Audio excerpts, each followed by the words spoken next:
रौतहटमा प्रहरी र जनमत पार्टीका कार्यकर्ताबीच झडप, चितवन राजनीतिको कुरुक्षेत्र बन्दैछ, प्रचण्डको भनाई।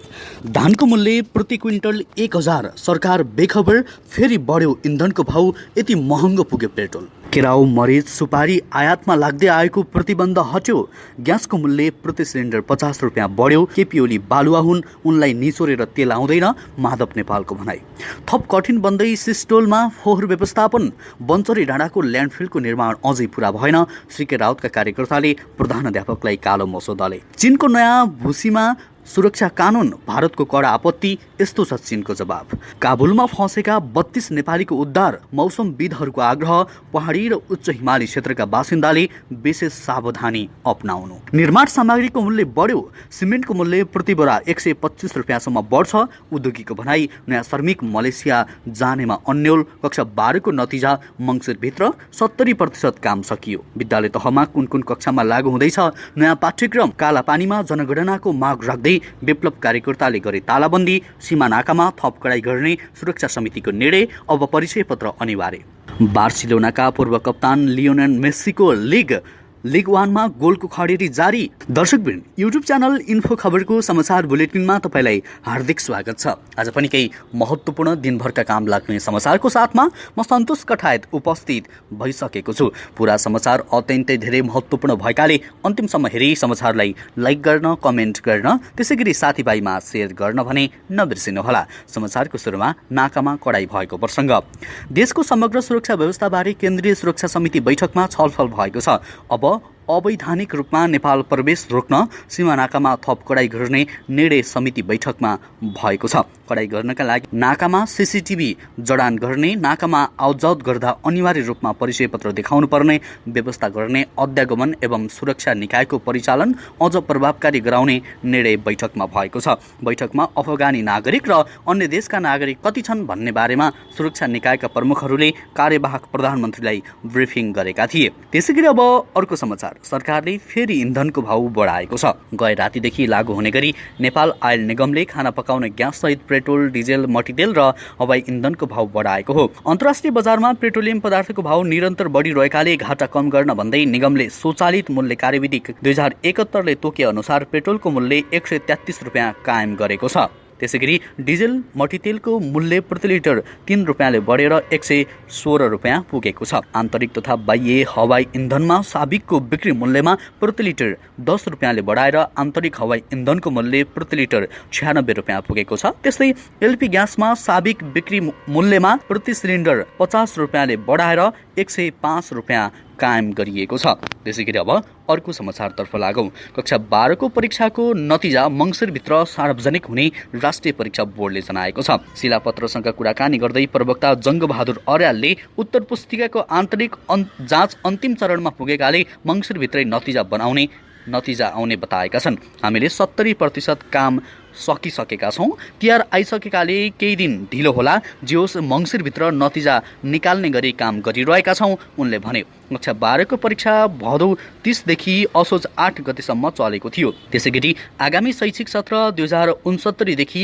कक्षा 4, 5 र 9 मा नयाँ पाठ्यक्रम लागू हुने भएको छ।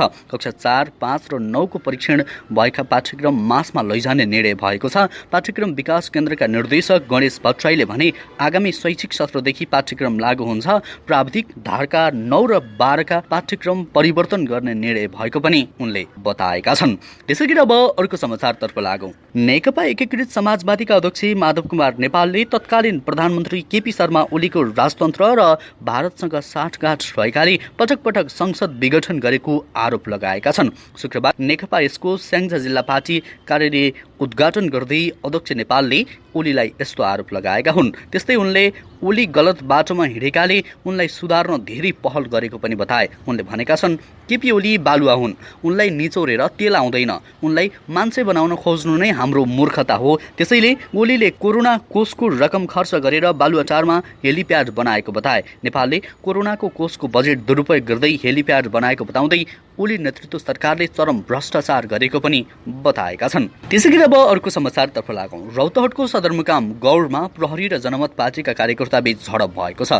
झडपमा परेर आधा दर्जन जनमत पार्टीका कार्यकर्ता घाइते भएका छन्। छन्। पूर्व निर्धारित कार्यक्रम अनुसार जनमत पार्टीका जिल्ला अध्यक्ष ललित मल्लिक सानुको नेतृत्वमा गएका कार्यकर्ताले गौरस्थित बीपी चोकमा मशाल जुलुस प्रदर्शन गर्न खोज्दा प्रहरीसँग झडप भएको थियो। शान्तिपूर्ण प्रदर्शनमा प्रहरीले लाठीचार्ज गर्दा आधा दर्जन कार्यकर्ता घाइते भएको अध्यक्ष सानुले बताए। उता जिल्ला प्रहरी प्रवक्ता डीएसपी नारायण प्रसाद सिमोरियाले नारा जुलुस लगाउँदै आएका जनमत कार्यकर्ताले बीपी चोकमा पुगेर अराजक गतिविधि गर्न खोजेपछि सामान्य बल प्रयोग गरेको बताए। त्यसैगरी अब मौसम सम्बन्धी अपडेट। मुलुकको पहाडी भूभागका केही स्थानहरूमा वर्षाको सम्भावना रहेकाले सावधानी अपनाउन मौसम पूर्वानुमान महाशाखाले आग्रह गरेको छ। महाशाखाका अनुसार शनिबार दिउँसो देशको पहाडी भूभागमा आंशिक बदली हुनेछ। त्यस्तै पहाडी र उच्च पहाडी तथा हिमाली क्षेत्रमा भने हल्का हिमपातको सम्भावना रहेको महाशाखाले उल्लेख गरेको छ। विभागले उच्च पहाडी तथा हिमाली क्षेत्रका बासिन्दाले कृषिजन्य कार्य र यात्रा तथा घुमफिर गर्दा आवश्यक सावधानी अपनाउन मौसमविदले आग्रह गरेका छन्। त्यस्तै प्रदेश नम्बर 1 र गण्डकी प्रदेशको पहाडी भूभागका 1-2 स्थानमा हल्का वर्षाको सम्भावना रहेको मौसमविदहरूले बताएका छन्। त्यसैगरी अब प्रचण्डको प्रसङ्ग। नेकपा माओवादी केन्द्रका अध्यक्ष पुष्पकमल दाहाल प्रचण्डले चितवनमा ठूलो राजनीतिक लडाई र टक्कर हुन लागेको बताएका छन्। माओवादी केन्द्र भरतपुर महानगर कमिटीले शुक्रबार भरतपुरमा आयोजना गरेको शुभकामना आदान प्रदान कार्यक्रममा बोल्दै उनले चितवनमा हुने राजनीतिक टक्कर र लडाईले यो कुरुक्षेत्र बन्दै गएको टिप्पणी गरे। बुटोलमा हुने भनिएको महाधिवेशनलाई एमालेले चितवनमा गर्ने भएपछि प्रचण्डले त्यसलाई राजनीतिक टक्कर र लडाईको रूप भएको बताएका छन्। उनले एमाले अध्यक्ष केपी शर्मा ओलीले प्रचण्ड र चितवनलाई तोकेर नै महाधिवेशन गर्न लागेको बताए। एमालेले महाधिवेशन गर्दा आफ्नो जितको सुरुवात भएको र त्यसले फाइदा पुग्ने उनको भनाइरहेको छ। त्यसैगरी अब अर्को समाचार। नेपाल आयल निगमले खाना पकाउने ग्यासको समेत मूल्य वृद्धि गरेको छ। निगमले भारतीय आयल निगमले नै मूल्य वृद्धि गरेपछि बढ्दो घाटा पूर्ति गर्न मूल्य वृद्धि गर्नु परेको उनले बताए। शुक्रबार बसेको आयल निगम सञ्चालक समितिको बैठकले खाना पकाउने ग्यास प्रति सिलिन्डर रु 50ले वृद्धि गरी खुद्रा बिक्री मूल्य 1500 बनाएको विज्ञप्ति मार्फत जनाएको छ। मूल्य बढाउँदा पनि ग्यासमा 461 रुपियाँ 22 पैसा घाटा रहेको निगमले जनाएको छ। त्यसैगरी अब अर्को समाचार। सीके राउत नेतृत्वको जनमत पार्टीका कार्यकर्ताले धनुषाका एक प्रधानाध्यापकलाई कालोमसो दल्दै चप्पलले हानेर दुर्व्यवहार गरेका छन्। धनुषाको सबैला नगरपालिका 12 रघुनाथपुर स्थित फकीरचन्द उच्च माध्यमिक विद्यालय बरकुराका प्रधानाध्यापक बैजु शाहलाई जनमतका कार्यकर्ताले शुक्रबार कालोमसो सहित चप्पलले हानेर दुर्व्यवहार गरेका हुन्। आन्दोलनरत विद्यार्थीको मागप्रति व्यवस्था गरेको भन्दै जनमत पार्टीका कार्यकर्ताले जनकारबाही स्वरूप कालोमसो दलेर चप्पल हानेको बताएका छन्। प्रहत शाह एक मोटरसाइकलको पछाडि बसेर जान लागेको बेला जनमतका कार्यकर्ता र केही विद्यार्थीले पछाडिबाट उनलाई कालोमसो दल्दै चप्पल प्रहार गरी दुर्व्यवहार गरेका थिए। त्यसैगरी अब अर्को समाचार। कैलालीको पूर्वी भेगमा पर्ने टिकापुर क्षेत्रका खाद्यान्न व्यापारीले किसानबाट प्रति क्विन्टल 1000 रुपियाँमा धान खरिद गरिरहेका छन्।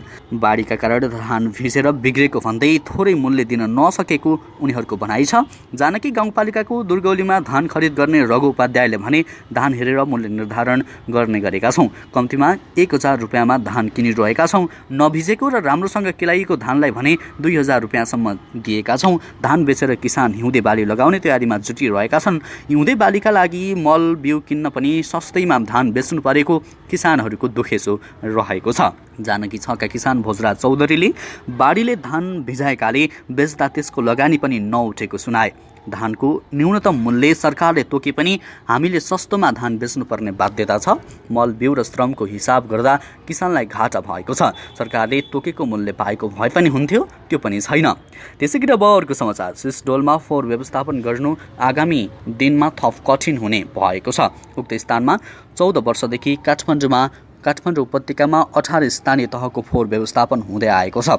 काठमाडौँ महानगरपालिकामा वातावरण विभाग प्रमुख हरिश कुमार श्रेष्ठ आगामी दिनमा सिस्टोलमा फोहोर व्यवस्थापन थप कठिन रहेको बताउँदछन्।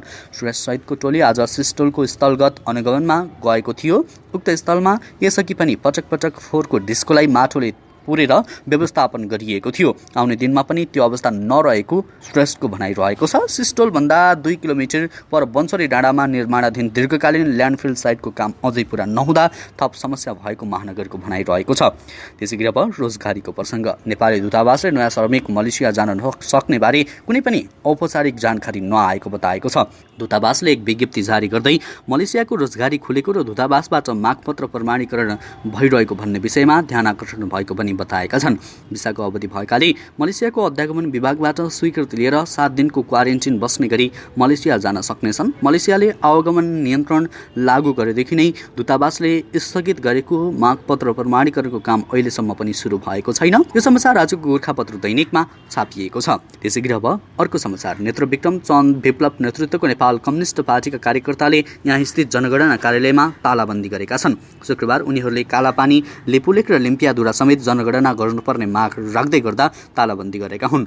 यो भूमि लामो समयदेखि भारतको अतिक्रमणमा छ। शुक्रबार दिउँसो 1 बजेतिर जनगणना कार्यालय पुगेका विप्लवका 3 जना कार्यकर्ताले तालाबन्दी गरेको जिल्ला जनगणना कार्यालय दार्चुलाका प्रमुख पदमराज पाण्डेले जानकारी दिए। पाण्डेका अनुसार नयाँ नक्सा समेटिएको क्षेत्रमा जनगणना गर्नेबारे घाममा बसेर कुराकानी गरौँ भनेर कर्मचारीहरूलाई बाहिर बोलाएको र लगत्तै कार्यालयमा ताला लगाइएको थियो। त्यसैगरी अब अर्को समाचार। नेपाल राष्ट्र ब्याङ्कले मरिच, केराउ र सुपारी आयातमा लाग्दै आएको प्रतिबन्ध हटाएको छ। केन्द्रीय ब्याङ्कले आज एक सूचना मार्फत ती वस्तु आयातमा लाग्दै आएको प्रतिबन्ध हटेको जनाएको छ। ब्याङ्कका अनुसार 50,000 अमेरिकी डलर भन्दा बढी मूल्यको सवारी साधनको पैठारीमा लगाएको बन्देज समेत हटेको छ।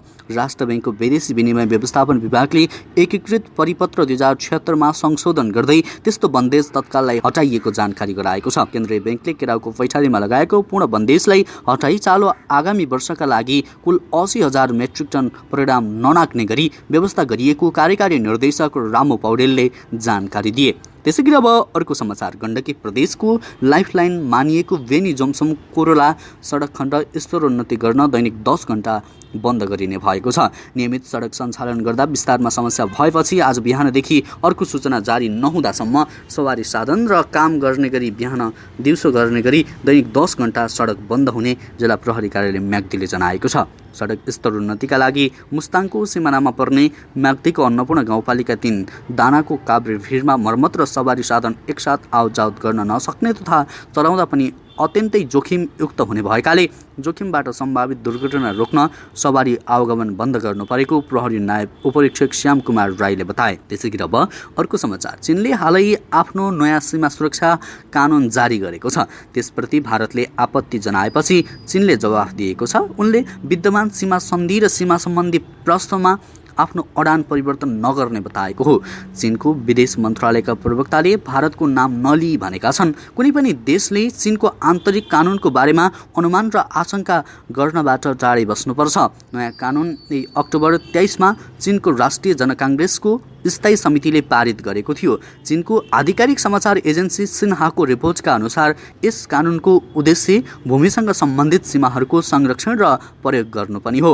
त्यसैगरी अब खेल समाचार। बार्सिलोनाका पूर्व कप्तान लियोनल मेस्सीको लिग 1 मा गोलको खडेरी जारी रहेको छ। शुक्रबार लिगमाथि 2-1 को जित हासिल गर्ने क्रममा मेस्सीले पहिलो हाफ मात्र खेल्न सकेन।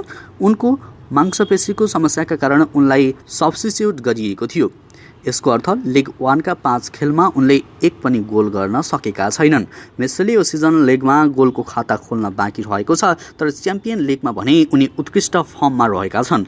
पीएसजीका लागि उनले 3 खेलमा 3 गोल गरेका छन्। मेस्सीको गोलको खडेरीका बावजुद पीएसजी 31 अङ्कसहित लिगको अङ्क तालिकामा शीर्ष स्थानमा रहेको छ। हवस् त दर्शकवृन्द, अहिलेलाई केही महत्त्वपूर्ण र काम लाग्ने समाचारको सिलसिला यति नै। हरेक दिन बिहानै ताजा र सत्य समाचार हेर्नको लागि युट्युब च्यानल इन्फो खबरलाई सब्स्क्राइब गर्नुहोला। अहिलेलाई भने मलाई लगायत हाम्रो सम्पूर्ण टिमलाई बिदा दिनुहोस्। नमस्कार।